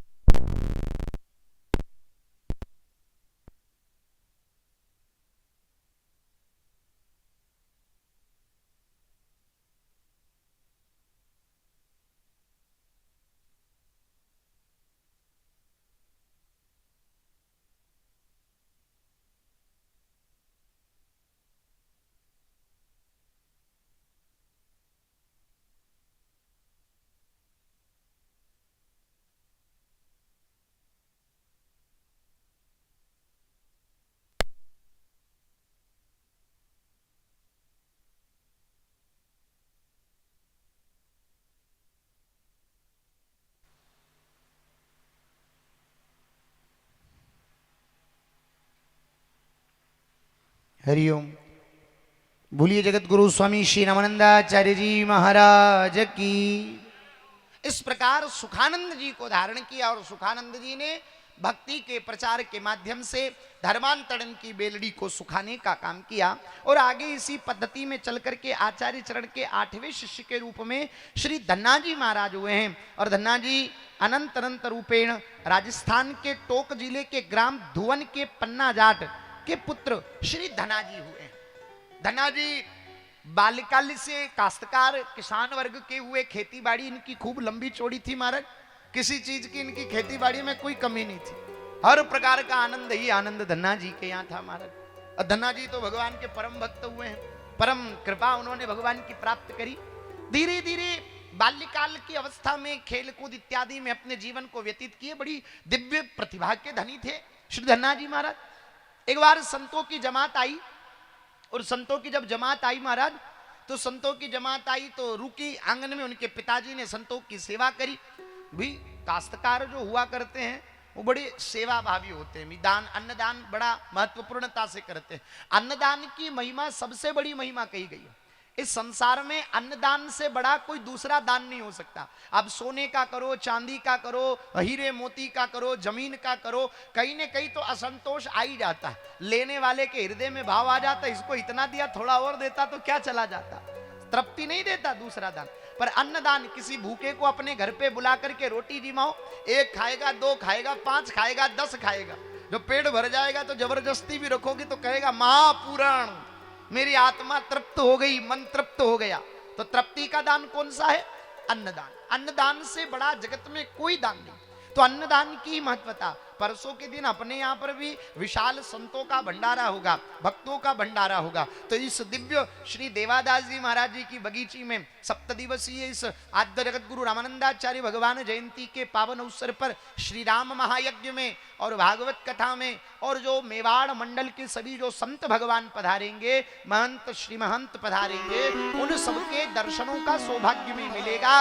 और उस भंडारे में आप सबको यथा सामर्थ्य अन्नदान के निमित्त सेवा अवश्य करनी चाहिए। ऐसे पुण्य कार्य बार बार नहीं प्राप्त होते, भगवत कृपा का परिणाम होता है। जब श्री ठाकुर जी की कृपा से ऐसे कार्य होते हैं तो यथा सामर्थ्य अनुसार अन्नदान में आप जरूर अपना सहयोग इस आयोजन में प्रदान करें, क्योंकि आप सबके सहयोग से ही यह आयोजन हो रहा है। महाराज, अन्नदान की महत्वता का वर्णन हुआ। अन्नदान किया करते थे, साधु संतों को जिमाते थे और परंपरा होनी चाहिए, द्वार पर आए अतिथि का भरण पोषण तो होना चाहिए। उनको महाराज जिमाने सत्कार की बात तो गृहस्थ के द्वार पर होनी चाहिए। धन्ना जी महाराज के पिताजी जब बाल्यकाल से उनको शिक्षा देते तो बच्चे जो देखते हैं ना वही करते हैं। तो उनके मन में भी संतों के प्रति भाव उत्पन्न होने लगा। एक बार संत को जमात वाले संत महात्मा महंत जी सिंहासन पर दिव्य भगवान श्री शालिग्राम जी को विराजमान किए, भगवान की आरती पूजा करके भजन कीर्तन करने लगे। धन्ना जी बोले हमको तो यही ठाकुर जी चाहिए, अब हम तो यही ठाकुर जी चाहिए, हमको तो यही ठाकुर जी चाहिए। बालक वाली जिद हो गई। धन्ना जी के पिताजी के वे देखो बेटा, हम तेरे काश्तकार किसान, और किसान ठाकुर जी की सेवा थोड़ी करते, हमारी तो सबसे बड़ी सेवा यही है कि पृथ्वी के सीने को चीर करके बस बीज बो करके फसल को प्राप्त करते हैं, जिससे ये सारा संसार भरण पोषण प्राप्त करता है। यही हमारी सबसे बड़ी पूजा है। धन्ना जी बोले नहीं, हमको तो ठाकुर जी चाहिए ही चाहिए, हमको तो ठाकुर जी चाहिए ही चाहिए। महंत जी ने बोला आज हम सेवा कर लेवे, फिर जब कल हम जाएंगे तो तुमको दे के चले जाएंगे। बोले ठीक है। धन्ना जी महाराज प्रातः काल की प्रतीक्षा, महात्मा भी बड़े होशियार, अपने शालिग्राम जी को तो नीचे सिंहासन में दबा दिया, वस्त्र लगा करके ऊपर मोटे ठाकुर जी काला पत्थर ला करके रख दिया। अब महाराज धन्ना जी आए, बोले ना कल तो ये नहीं थे, कल तो दूसरे थे। अरे तुम्हें पता नहीं है, वो तो सेवक ठाकुर थे, और ये जो ऊपर बैठे ना ये राजा ठाकुर है। धन्ना जी बोले राजा ठाकुर क्या होता है, सेवक ठाकुर क्या होता? बोले राजा ठाकुर का मतलब है जो अपनी आज्ञा से सबको चलाता वो राजा ठाकुर, और सेवक ठाकुर जो राजा ठाकुर की आज्ञा का पालन करता वो सेवक ठाकुर। धन्ना जी के हमको सेवक ठाकुर नहीं चाहिए, हमको तो राजा ठाकुर चाहिए। अब बच्चों को महाराज जो से समझाओ जैसे समझ जाओ। धन्ना जी बोले ठीक है, हमको तो यही चाहिए। महाराज श्री महात्मा जी समझ गए। अब महाराज शालिग्राम जी को हाथ में तुलसी दल के साथ, शालिग्राम तो क्या स्वरूप था पत्थर का, पर भगवान भाव हो तो ठाकुर जी प्रकट हो जाते हैं। प्रदान कर दिया, और जैसे ही प्रदान किए महाराज हाथों में आते ही धन्ना जी तो नाचने लग गए, नेत्र से अश्रु प्रभावित होने लगे। धन्ना जी ने महात्मा के चरणों में प्रणाम करके पूछा, बताओ प्रभु इनकी सेवा कैसे करूं? मुझे तो आता नहीं, आप सिखाओगे तब मैं सीखूंगा। बोले एक ही इनका उपाय है। बोले जो भी तुम्हारे पास आवे इनको अर्पण किए बिना ग्रहण मत करना, यही नियम तुम्हारे लिए। बोले ठीक है, जैसी आपकी आज्ञा। महात्मा तो चले गए, पर भक्ति का रंग लग गया। और धनाजी महाराज अगले दिन सेवा का नंबर अगले दिन आ गया। आज की तो महात्मा ने कर दी, अगले दिन की हमारी। और बढ़िया नहला धुला कर भगवान को बिठाया और बढ़िया बाजरे की रोटी बनाई, महाराज केर सांगरी का महाराज सब्जी बना करके जैसे ही भगवान के सन्मुख रखे, अब ठाकुर जी से हाथ जोड़ करके केवे भगवान जीमो, राजा ठाकुर जीमो, अरे राजा ठाकुर जीमो, राजा ठाकुर जीमो। 3 घंटा हो गया, 4 घंटा हो गया, दोपहर हो गई, 2 बज गई, शाम की 4 बज गई, भगवान अभी तक आए नहीं जीवने। महाराज 3 दिन तक धनाजी इसी प्रकार का क्रम करते रहे, पर भगवान ने आकर के जीमा नहीं। महात्मा तो ये कहने का था कि भाई तुम ऐसे जिमा देना और तुम जीम लेना, पर कह नहीं स्पष्ट कि तुम जीम लेना। बोले तुम जिमाना फिर जीमना, अब वो जीमे नहीं तब तक कैसे जीमे। 3 दिन बीत गए, धनाजी ठहरे जाट, अब की बार डंडा लाओ। बोले तुम वो पागल समझे क्यों? गाय चराऊं गाय, हाँ खेत में हल हाकूं, खूब बड़े मजबूत हाथ मेरे हैं। आज ये डंडा लेकर के बैठा हूं, 3 दिन से भूखा हूं तेरे चक्कर में। आज तू जीम ले फटाफट, अन्यथा ये डंडे से ही तेरी कुटाई होगी। हाँ भाव से जीमेगा तो अच्छी बात है, प्रेम से जीमेगा तो अच्छी बात है, नहीं तो डंडा पड़ेगा तब तो जीम नहीं पड़ेगा। धन्ना जी ने जब डंडे का भाव दिखाया तो जगतपति बैकुंठ में बैठे भगवान मुस्कुराने लगे। लक्ष्मी जी बोले भगवान क्यों मुस्कुराते हो? अरे बतावें क्या महाराज? जय श्री राम, जय श्री राम, पधारो। तो महाराज अनंत अनंत भाव के साथ श्री धनाजी महाराज जब भाव के साथ अनंतता से श्री भगवान को जब देखते हैं, भाव विभोर होकर के ठाकुर जी की दिव्य लीला को जब देखते हैं, तो ऐसी भाव भिन्नता हुई, ऐसा आनंद का रस प्राप्त हुआ। धनाजी महाराज की भक्ति को देख करके भगवान प्रकट हो गए। महाराज प्रकट होकर के धन्ना जी के साथ बैठ करके जीमने लगे। और जीमते जीमते जीमते धन्ना जी बोले बस 3 दिन के हम भी भूखे बैठे हो, सबरो तू ही खा जाएगा, हम क्या खाएंगे। ठाकुर जी के हाथ पकड़ लिए, जीमते हुए भगवान के हाथ का निवाला पकड़ लिया, लेकर के हाथ से खुद के मुख में रख ली। ना भगवान जी में बड़े भाव से जगन्नाथ धीरे धीरे भाव दशा ऐसी बनी। ठाकुर जी ने बोला अब हमारे दर्शन तो अमोघ है, हमसे कुछ मांगो। बोले मांगना आंगना कुछ नहीं है, तू तो इतना करियो, कल तो बुलाओ तो झटपट आई जाइयो, मो 3 दिन को इंतजार करा मती, भूख मोह से न होवे। हाँ जल्दी जल्दी आ जाएगा तो बात बन जाएगी, नहीं तो बड़ा हमारा खोपड़ा खराब हो जाएगा, तो फिर तू जानियो। ठाकुर जी धीरे धीरे रोज आने लगे, धन्ना जी के हाथ की बाजरे की मक्की की ज्वार की रोटी खाने लगे। एक दिन ठाकुर जी बैकुंठ में बैठे बैठे विचार करे, अरे हम तो धन्ना के ऋणी हो गए महाराज, ऋणी हो गए, अन्न खा रहे हैं उसका, अब मेहनत नहीं करें तो बर्बाद, महाराज हमारी बर्बादी हो जाएगी, तो क्या करें? अच्छा हम तो भोग लगाते हैं ना, तो भगवान उसकी सुगंध उसकी गंध को ग्रहण करते हैं, उसके अहंकार को ग्रहण करते हैं। पर आज धन्ना जी का भोग साक्षात भगवान ग्रहण कर रहे हैं, तो भगवान इतने दिनों से जीव रहे हैं, तो धन्ना जी के ऋणी हो गए। और ऐसे ऋणी हुए कि पूछो ही मत महाराज। ठाकुर जी को हाथ जोड़ करके धन्ना जी से कहना पड़ा, बोले धन्ना इतने दिन से तेरी रोटियों के टुकड़े तोड़ रहे हैं, कुछ काम हो तो बता। हाँ हमारा तो एक ही काम है। बोले क्या? बोले खेती करते हैं, गायें चराते हैं, खेत हाँकते हैं, बीज बोते हैं, पाणत करते हैं। बोले ठीक है हमको ही बता हमारे योग्य। बोले सब काम करो, हमारे साथ चलो। भगवान को, धन्ना जी को क्या पता कि भगवान कैसे होते हैं, कैसे रखते हैं, कैसे सेवा करते हैं। चल पड़े धन्ना आज नित्य भगवान की सेवा करते। धन्ना जी नित्य भगवान की सेवा करते हैं। ठाकुर जी के नितांत जब उन्होंने सेवा करना प्रारंभ कर दिया, तो महाराज भगवान नित्य उनके साथ गायें चराते, गीत गाते, धन्ना जी के कंधे दबाते, पाम दबाते, भगवान के पाम दबाते, भगवान के कंधे धन्ना जी दबाते। एक दूसरे के महाराज मित्रवृत्त भाव होने लगा। एक दिन धन्ना जी ने भगवान के हाथ पकड़ लिए, हाथ पकड़ के भगवान के चरणों को पकड़ लिया। बोले गोविंद हाथ जोड़ के एक प्रार्थना है। बोले क्या? बोले तुम जगतपति हो, मैंने सुना है संतों से, महापुरुषों से, तुम भगवान हो, जगत को बनाने वाले, जगत को चलाने वाले, पर तुम्हें प्राप्ति के बाद तो परम आनंद हो जाता है, पर मेरे जीवन में अभी भी आनंद नहीं हुआ। तुम रोज आते हो, बैठते हो, बात करते हो, फिर भी आनंद नहीं है, क्यों? भगवान कहते बोले देखो धन्ना, सच्ची सच्ची बात तो बतावें कि अभी तुमने हमारे स्वरूप को जाना नहीं है। हम क्या हैं, हमारा स्वरूप क्या है, हमारी विभूति क्या है, और वो कृपा केवल गुरु कृपा के बल पर हो संभव हो सकती है। बिना गुरु कृपा के तुम हमारे भगवत तत्व को नहीं जान सकते। चाहे तुम रोज बुला लो हमें, चाहे हम रोज आकर के तुम्हारे संग नाचेंगे, खेलेंगे, कूदेंगे, पर जब तक गुरु कृपा नहीं होगी तब तक तुम हमारे महत्व को नहीं समझ सकते। तो कहां जाऊं, किनको गुरु बनाऊं? भगवान ने आज्ञा दी, ध्यान रखो। संसार का कोई जीव आज्ञा देवे बात अलग है, पर भगवान आज्ञा दे रहे हैं। इस धरती पर मैं ही आचार्यत्व के रूप में अवतार लेकर के आया हूं। रामानंदम स्वयं रामम प्रादुर्भूतो महितले। जाओ काशीपुरी में श्रीमठ पंचगंगा काशी के घाट पर आचार्य चरण के चरणों में समर्पित कर देना। उनकी वरद हस्त तुम्हारे माथे पर अगर पधर गया तो समझ लेना तुम्हें आत्मज्ञान की प्राप्ति हो जाएगी। तुम्हारे जन्म जन्मांतरों की आवागमन के चक्र से तुम मुक्त हो जाओगे। सुरति योग तुम्हें लग जाएगा।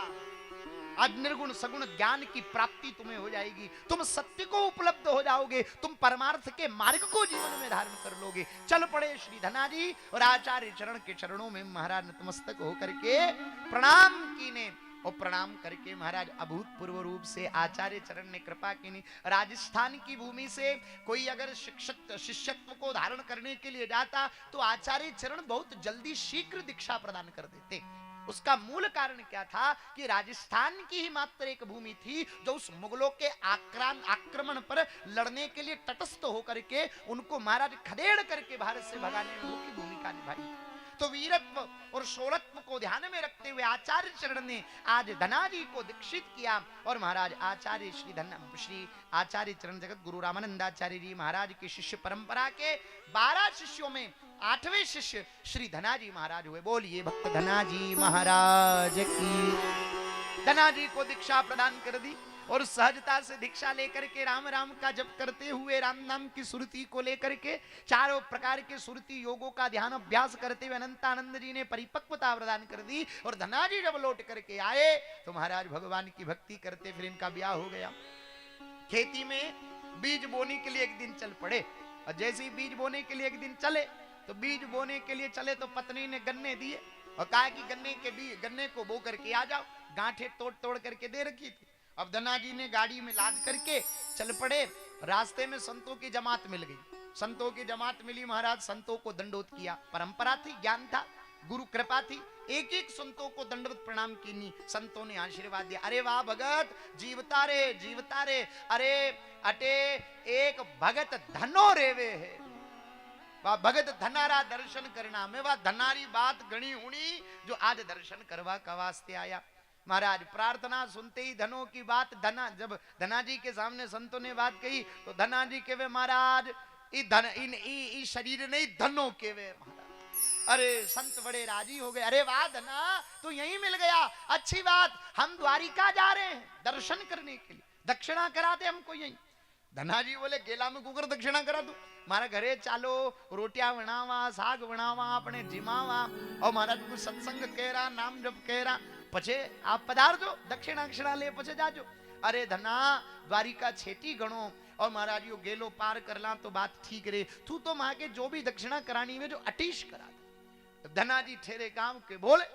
अब जो दक्षिणा जो बीज बोने के लिए गन्ने को लेके चले थे ना, एक गन्ना सब संतों में बांट दिया और संतों में बांट करके धना जी अपने घर बैलगाड़ी लेके आए। पत्नी बोले इतनी जल्दी तो खेत में कैसे फसल बो दी आपने? कहा क्या किया, कैसे क्या किया? धना जी बोले मैं तो गन्ना ने गेला में उड़ियायू। अरे गेला में कुकर उड़ियाया, खेत में जानो उड़ना छे, गेला में उड़वा कर दीदा। अरे धना जी केवे लगे अरे तने ठा कोई ने गेला में संतारी जमात मलगी और संतारे दंडोत की नहीं। संत केवे मैं तो द्वारिका जा रहे, तू तो अति दक्षिणा करा दे। अब दक्षिणा करावा के लिए मारा न के दूजो तो कोई हो तो होई कोई नहीं। तो महाराज गन्ना ही एक एक मार दीदा। घर का माँ तो कूटा भैया ने रो कि या बाबा ने रो ए बाबा हवे और तुम आ मेल जावे बताओ घर ने बर्बाद करना क्यों बाबा के चक्कर में महाराज। अच्छा तुम्बे के तो बड़े गुण है महाराज, तुम्बो तरे तुम्बो तारे तुम्बो कदी न भूखे मारे। और जी का घर में तुम्बा का वासा होगा घर में चोर कदी न करे आशा। तुम्बो तरे किने तैरनो ना आवे नदी में तो तुमान लेने कूद जाओ, जो तुम्बो खुद भी तैरे दूजा नहीं तैरबो ही का दे। तुम्बो तरे तुम्बो तारे खुद भी तरे न तारे, तुम्बो कदी ना भूखे मारे। जिका हाथ में तुम्बो ना वो कदी भूखे न मरे महाराज। किका घर का आगे जान उबा वे अलग निरंजन मुट्ठी दो मुट्ठी आटो तो मेल दे महाराज टिक्कड़ बना बढ़िया जीव लो। तुम्बो तरे तुम्बो तारे तुम्बो कदी न भूखे मारे। और जी का घर में तुम्बा का आवासा, घर में दो चार तुमड़िया लटका दो द्वार पे, चोर आए देख ले बाने तुमड़िया लटक रही बाबू ही दिखे महाराज। जी का घर में तुम्बा का आवासा उका घर में चोर कदी न करे आशा। तो तुम्बा की महिमा पत्नी महाराज के अच्छा कई वंशियों और महाराज एक गन्ना ने देख वगा घर का गणी री सही जो गन्ना ने उठान धना जी का माथा पे ठोक तो बाबा आवे वो तोड़ तोड़ महाराज बताओ रोटियां तोड़ जावे नहीं ये तुम मेल जाओ। धना जी तो नाचवा लाग गया, नाचवा का लाग गया। अरे वाह मु यही होंच में पड़ रही हो कि गन्नो एक ने जना आपा दो, अभी दन गन्ना ने कू करे खावा इका दो टुकड़ा करना क्या बात सहज रही, एक थू खान एक मुंह खा। अब धना जी तो भक्त है, जो भक्त तो भाव ही भाव है। धना जी आनंद ले रहे हैं महाराज। और किस प्रकार धना जी की भाव भक्ति नाचने लगे, ठाकुर जी को उनके घर हली रहना पड़ा। ऐसे भगतराज धना जी भक्ति भक्तराज धना जी महाराज की जय हो। कुण जाने या माया श्याम की हो, कुण जाने या माया श्याम की अजब निराली रे। यो त्रिलोकी रो नाथ जाट घर रे गयो हारी रे। यो त्रिलोकी रो नाथ जाट घर रे गयो हारी रे। रे गयो हारी रे गयो हारी रे गयो हारी रे गयो हारी रे गयो हारी रे। अरे रे गा रे गयो हारी रे। यो त्रिलोकी रो नाथ जाट घर रे गयो हारी रे। यो त्रिलोकी रो नाथ जाट घर रे गयो हारी रे।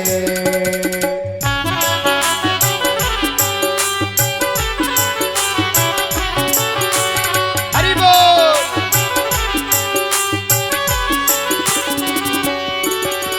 अरे 100 बीघा को खेत जात रे शाम भरोसे खेती रे। 100 बिगारो खेत जाट के शाम भरोसे खेती रे। और आधा में तो गेहूं चना और आधा में दाना मेथी रे। आधा में तो गेहूं चना रे आधा में गो मेथी रे। हो बिना बाढ़ को खेत जाट के, बिना बाढ़ को खेत जाट के। अरे राम रुखाली रे। अरे हाँ राम रुखाली रे। जो त्रिलोकी रो नाथ जाट घर रे गयो हारी रे। हाली रे। त्रिलोकी रो नाथ जाट घर रे गयो हारी रे।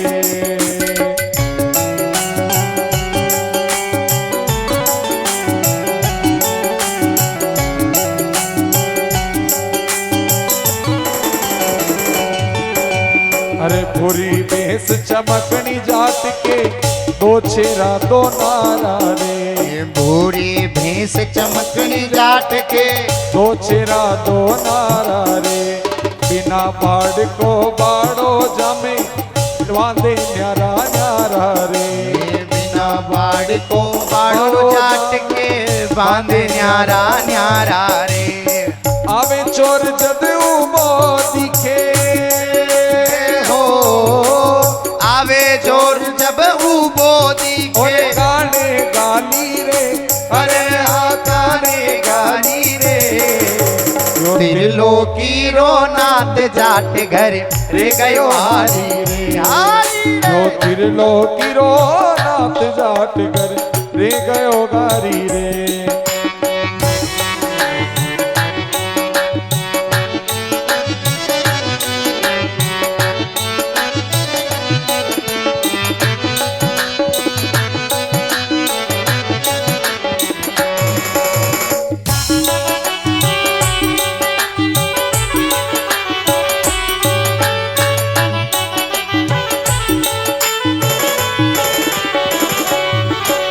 अरे जाट जाटनी निर्भय सोवे सोवे छोरा छोरी रे। जाट जाटनी निर्भय सोवे सोवे छोरा छोरी रे। ओ शाम धनी के पहरे ऊपर कैया होवे चोरी रे। शाम धनी के पहरे ऊपर कैया होवे चोरी रे। हे चोर लगावे नित की चक्कर हो, चोर लगावे नित ही चक्कर और जावे खाली रे। अरे हाँ जावे खाली रे। जो त्रिलोकी रो नाथ जाट घर रे गयो हाली रे हाली रे। जो चार भुजारो नाथ जाट घर रे गयो हाली रे।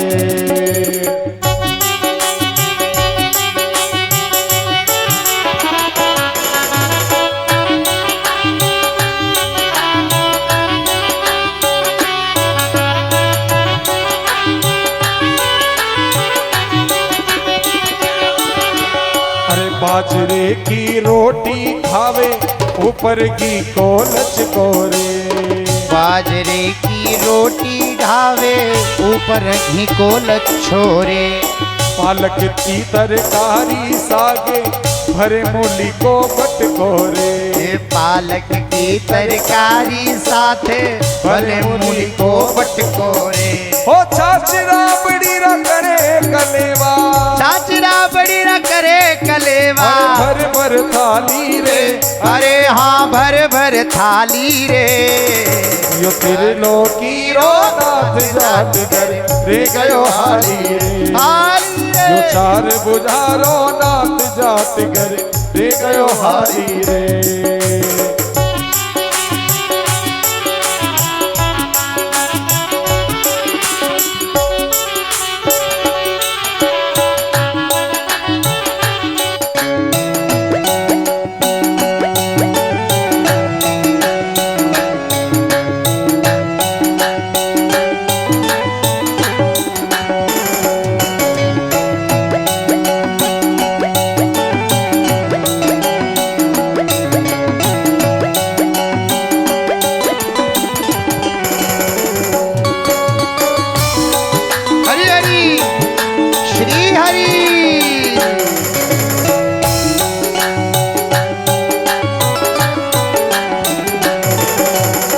सोहन लाल लोहा कर बोले यो भगता घर जावे रे। सोहन लाल लोहार बोले यो भगता घर जावे रे। सावली यारी ओल बेट कदी शाम खींचड़ो खावे रे। हे दावलियारे ओले बैठ कर शाम खींचड़ो खावे रे। हो भगता रे संग नाचे गावे हो, भगतारे संग नाचे कूदे दे ताली रे। अरे हाथे दे ताली रे। यो त्रिलोकी रो नाथ जाके घर रे गयो हाली रे। यो चार बुझारो नाथ जाके घर रे गयो हारी रे। रे गयो हारी रे गयो हारी रे गयो हाली रे गयो हाली रे गयो हारी रे। अरे हारे गयो हारी रे। ओ चार बुझारो नाथ जाट घर रे गयो हारी रे। जो त्रिलोकी रो नाथ जाट घर रे गयो हारी रे। जाके घर रे गयो हाली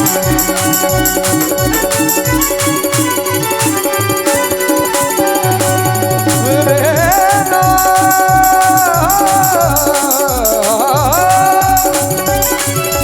हरि बोल।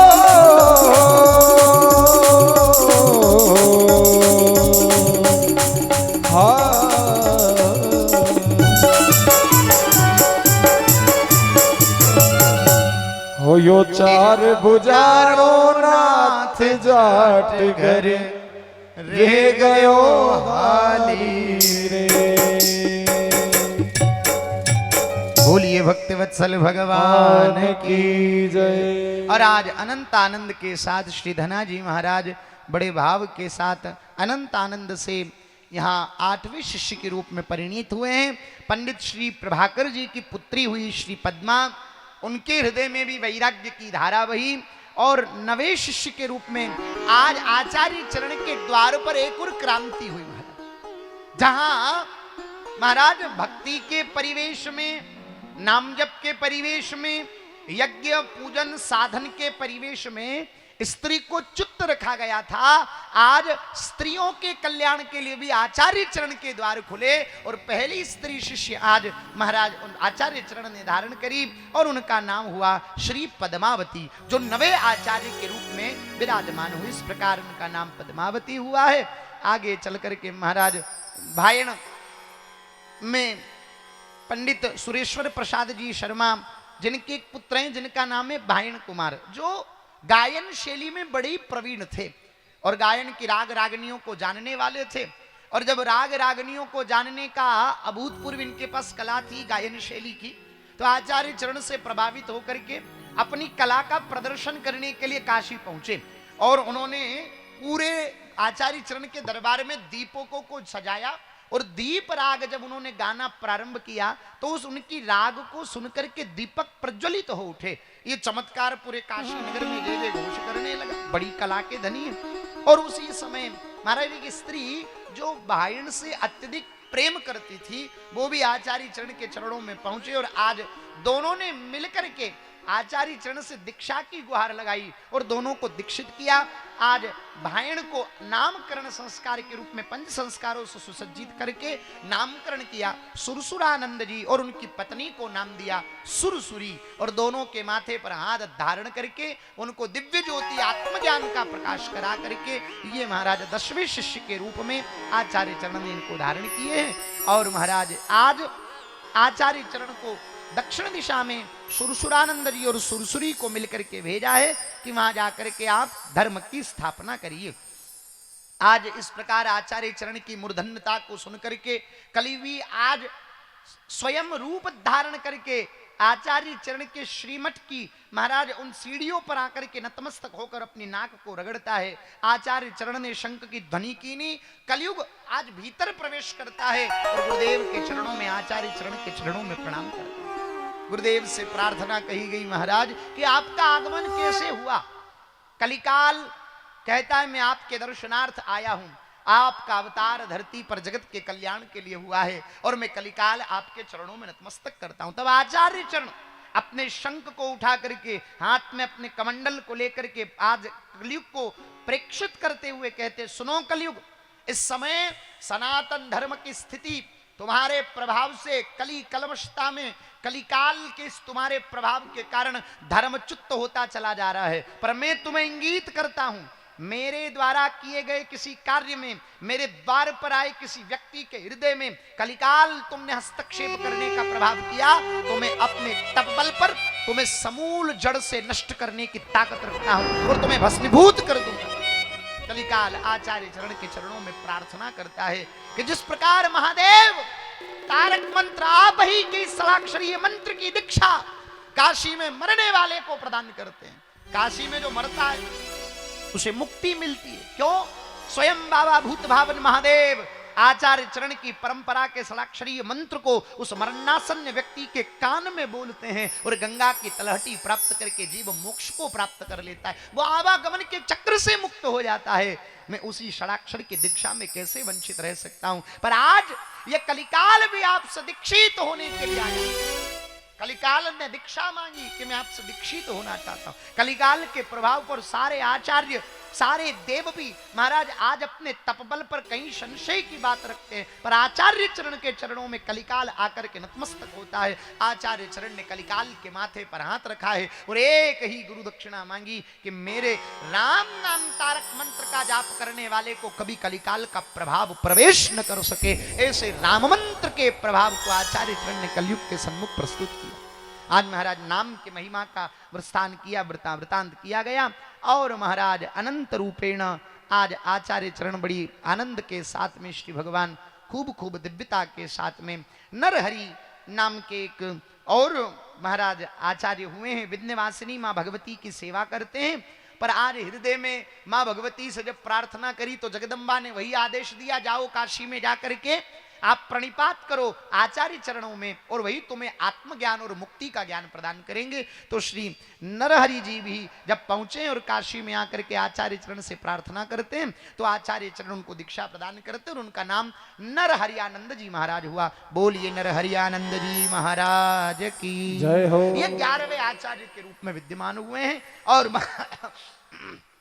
राजस्थान के मेवाड़ क्षेत्र के महाराज अनंत अनंत रूप से बांसवाड़ा क्षेत्र के महाराज अभूतपूर्व रूपेण श्री यज्ञेश दत्त नाम के एक ब्राह्मण बालक महाराज आज काशी नगरी में विद्याध्ययन करने के लिए जब पहुंचे, राजस्थान के ऊपर तो महत्वपूर्ण कृपा थी आचार्य चरण की। और यहीं से बांसवाड़ा क्षेत्र के श्री यज्ञेश दत्त जी जब विद्याध्ययन के लिए पहुंचे ब्राह्मण परिवार से और आचार्य चरण की ख्याति को सुनकर के उनके चरणों में प्रार्थना की नहीं। और अंतिम 12वें शिष्य तो बहुत हुए, पर जो 12 जो प्रमुख शिष्य हुए उन 12 शिष्यों में आज प्रधान महाराज अंतिम विश्रांति पर श्री योगानंदाचार्य जी को धारण करते हैं, उनको नाम योगानंदाचार्य रखते। बोलिए योगानंदाचार्य जी महाराज की जय। ये आचार्य चरण के 12 शिष्य हुए हैं। और आज संपूर्ण रूपों ने अनंतता के साथ आनंद से संपूर्ण भारतवर्ष की ख्याति आज जय जय घोष के साथ आचार्य चरण के लिए काशी में दर्शन करने के लिए भीड़ उमड़ने लगी है।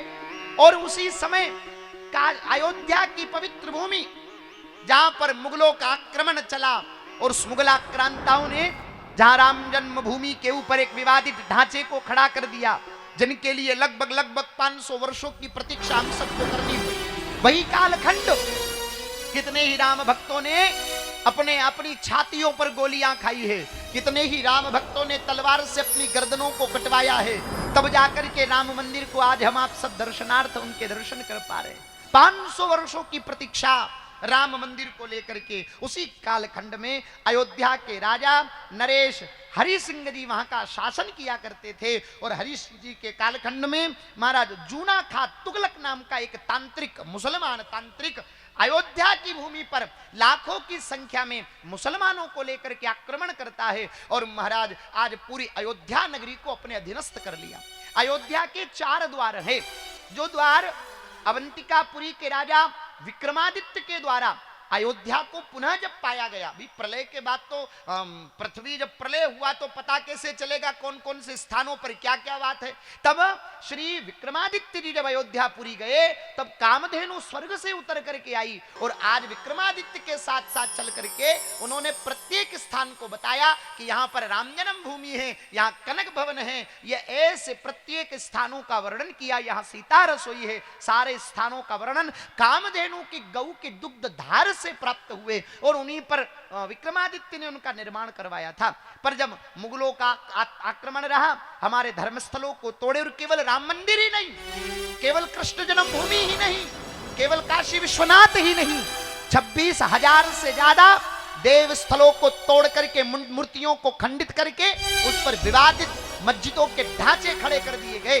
ये उस कालखंड का वर्णन है जिस समय महाराज धर्म तहस नहस हो रहा था। कोई साधु कोई संत काशी अयोध्या की भूमि पर नहीं बचा। यज्ञ की ध्वनियां बंद हो गई, यज्ञ के धुएं बंद हो गए, महाराज वेद की ध्वनियां बंद हो गई। राम नाम का मंत्र आज हनुमान गढ़ी को भी चारों तरफ से तंत्र क्रियाओं के माध्यम से बांध दिया गया।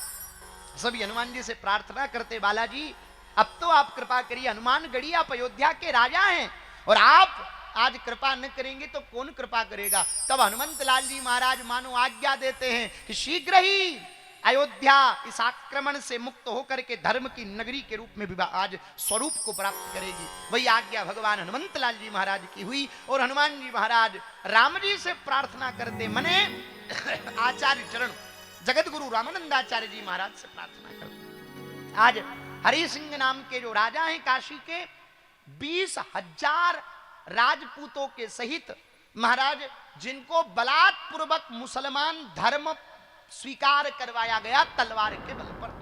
आज अयोध्या के चारों द्वारों पर ऐसे तंत्र विद्याओं से बांधित यंत्रों को बांध दिया गया कि जो उस द्वार को पार करेगा वो स्वतः मुस्लिम धर्म को स्वीकार कर लेगा। ऐसी तंत्र क्रियाओं को विभाजित किया गया। और यही कालखंड आज भी जो हिंदू बहन बेटियां जो लव जिहाद के चक्कर में फंसती है, उनके स्वरूप के ऊपर भी महाराज ये तंत्र विद्याओं का ही प्रयोग किया जाता है। तो उस बेटी को कोई नहीं दिखाई देता, माता नहीं दिखती, बहन नहीं दिखती, पिता नहीं दिखते, अपनी लज्जा नहीं दिखती, अपना धर्म नहीं दिखता। ऐसी स्थिति से महाराज सावधानी पूर्वक हमारा आहार कितना शुद्ध होना चाहिए, किस प्रकार से हम आप आए दिन वीडियो में देखते हैं ना कि महाराज हर खाने की वस्तु में थूक रहे हैं, हर खाने की वस्तु को चाट करके लोगों को खिला रहे हैं, महाराज मूत्र पेशाब तक मिला मिला करके इस प्रकार से खिलाया जा रहा है। तो सावधान, आप कहीं बाहर जाओ तो किस प्रकार की होटलों में आपको जीवना है, किस प्रकार के थैले गाड़ी पर आप कोई सामान खरीद रहे हैं तो उसका मालिक कौन है, इसका जांच करिए। हाईवे पर बनी हुई होटलें महाराज नाम तो हिंदुओं का होता है,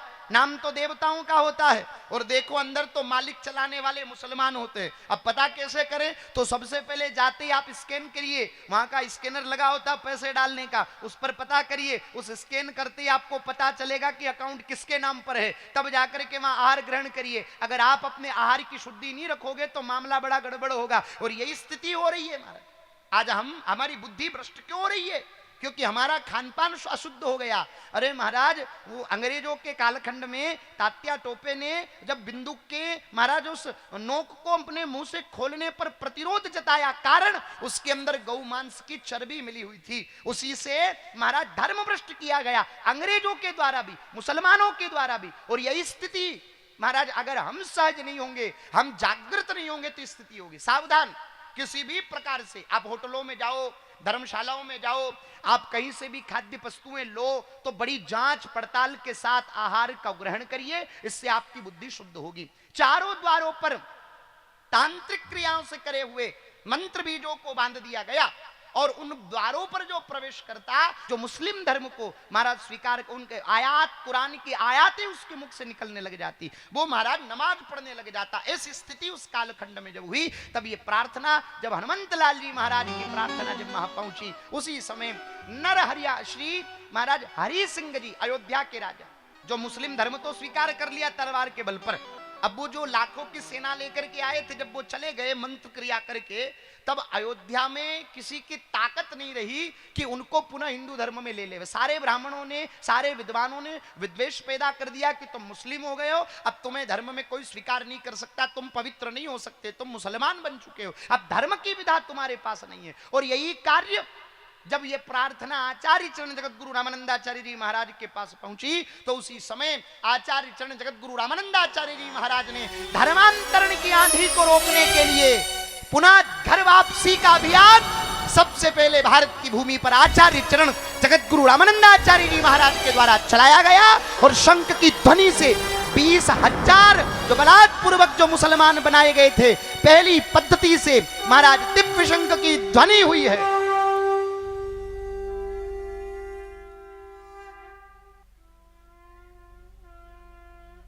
शंख की ध्वनि का दिग्दिगनाद हुआ, और आचार्य चरण भगवान जगत गुरु स्वामी रामानंदाचार्य जी महाराज ने अपनी गुफा से निकल करके दर्शन प्रदान किए और आज्ञा दी, आप अयोध्या की भूमि पर पहुंचिए, और उसी भूमि पर हम आकर के आपको स्वयं घर वापसी पुनः सनातन धर्म में प्रवेश कराएंगे, आपका शुद्धिकरण करते हैं। आज आचार्य चरण पहुंचे, पहली बार काशी के श्री मठ में प्रवेश करने के बाद आचार्य चरण काशी को छोड़ करके अयोध्या की भूमि पर पधारे अपने परिकरों के साथ, और 20,000 उन बलात्पूर्वक मुसलमान बनाए गए हिंदुओं को एक साथ श्री सरजू मैया में डुबकी लगवा करके पुनः शंख का नाद किया, और द्वार पर एक तोरण बांध करके उस पर अभिमंत्रित करके एक श्रीफल को बांधा गया, और उस श्रीफल के प्रभाव में अपने जीवन की सारी साधना को अर्पित कर दिया, और कहा इस श्रीफल को जो भी प्रवेश कर देगा इस द्वार को,